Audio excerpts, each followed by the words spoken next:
Purity and Ways It Can Be Safeguarded, A Dream of St. John Bosco, Part 2. If you'd like to hear Part 1, just click on the link at the top of the screen. The Miracles and Prophecies of St. John Bosco, a project of America Needs Fatima. I'm your host, Matthew Miller. Then both maidens in Don Bosco's vision began to stroll up and down the path, talking about how innocence could be preserved. One of them said, "Boys make a great mistake when they think that only those who have sinned should do penance. Penance is necessary so that innocence may be retained. Had St. Aloysius not done penance, he would, beyond any doubt, have committed mortal sins. This should be preached, driven home, and taught constantly to the young. How many more there would be who would retain their innocence, whereas now there are so few. The Apostle says it. We should be carrying within our own body the mortification of Jesus Christ everywhere, so that the life of Jesus may manifest in our body. Jesus, who was holy, immaculate, and innocent, lived his life in privation and suffering. So did the Blessed Virgin Mary and all the saints. They did this to give an example to youth. St. Paul says, "If you live by the flesh, you shall die, but if you slay the action of the flesh with the Spirit, you shall live." So innocence can only be retained through penance. Yet many wish to retain their innocence while living in freedom. Fools! Is it not written that he was taken away so that malice should not destroy his spirit, and temptation might not lead his soul into sin? For the lure of vanity obscures what is good, and the vortex of lust perverts the innocent soul.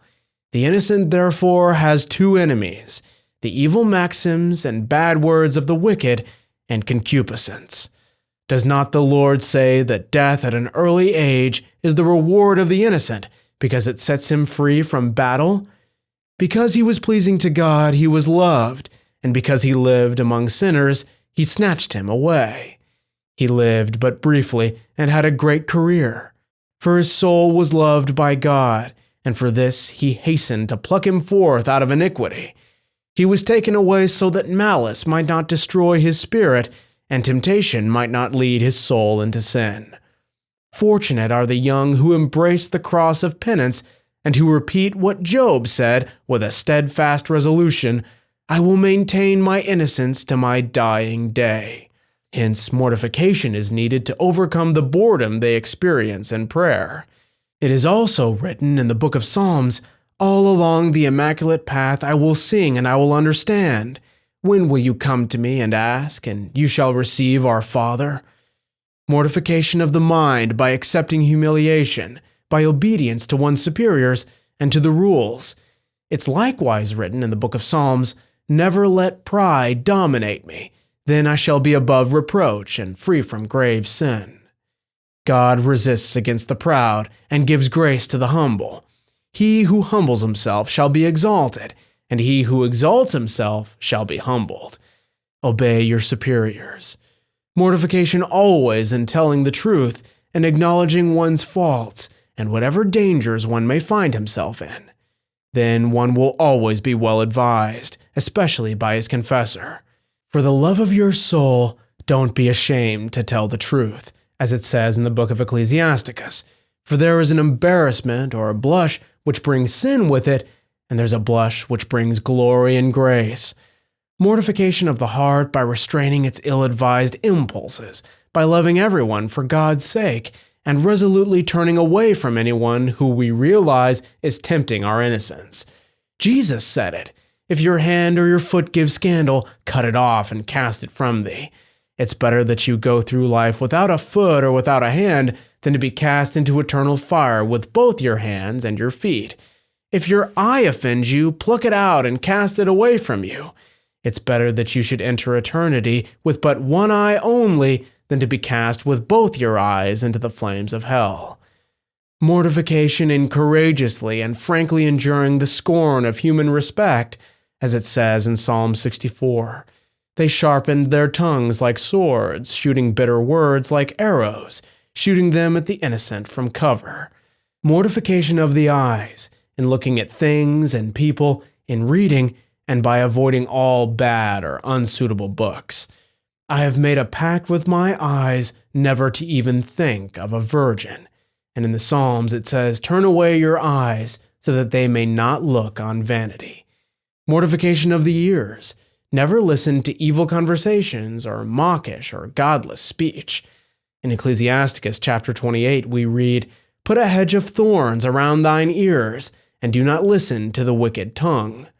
Mortification of speech. Don't let curiosity overcome you. It's likewise written, put a door and a lock upon your lips. Take heed lest you slip with your tongue, and fall in the sight of your enemies who lie in wait for you, and your fall will be incurable unto death. Mortification of the palate. Do not eat or drink too much.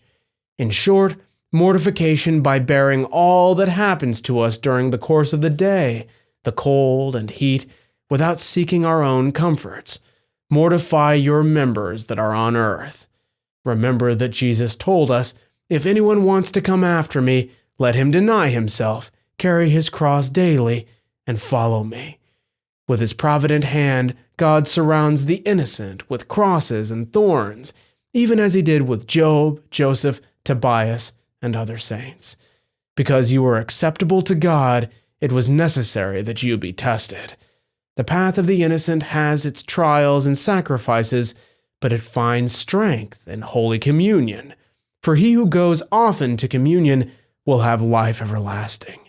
He lives in Jesus, and Jesus lives in him. He lives of the very life of Jesus, and he will be raised by him on the last day. This is the wheat of the elect, the vine that buds with virgins. You set up a dining table right in front of those who give me trouble, but they will fall thousands and 10,000s by your sides, and they shall not get close to you.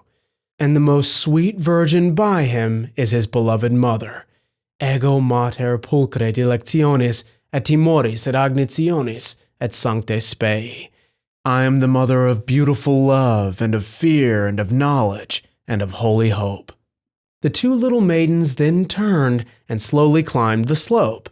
One of them exclaimed, the salvation of the just stems from the Lord. He is their protector in times of tribulation.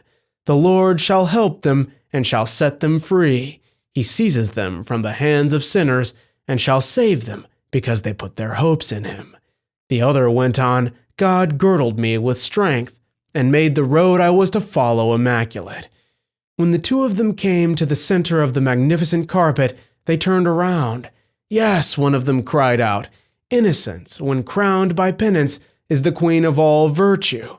The other also exclaimed, how beautiful and splendid is a chaste generation. Its memory is immortal in the eyes of God and man. Men imitate it when it is present, and long for it when it is gone to heaven, crowned triumphantly in eternity, having wrested their reward for their chaste battles. What a triumph! What rejoicing! How glorious a thing to present God with the immaculate stole of one's holy baptism after so many battles waged, amid the applause, the canticles, the splendor of the heavenly hosts. As they were thus speaking of the rewards awaiting innocence retained through penance, Don Bosco saw hosts of angels appear who descended on that candid carpet. They joined the two young maidens who took their place in the middle of them all. The two maidens sang, you have made me welcome because I was innocent. You have made me steadfast in your presence forever. May the Lord God be ever praised forever and ever. So be it, so be it. Now other hosts of angels came to join the first ones, and the others after them.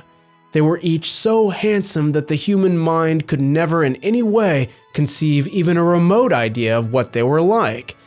When the two girls had completed their canticle, they could all be heard singing together in one immense harmonious voice, the likes of which has never before been heard nor ever will be heard here on earth.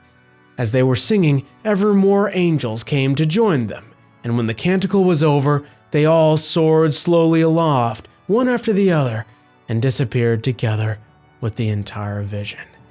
Then Don Bosco woke up. Thank you all so much for watching, and if you'd like to hear more stories about the virtue of purity from this channel, just click on the playlist above me here. God bless you, and Our Lady keep you.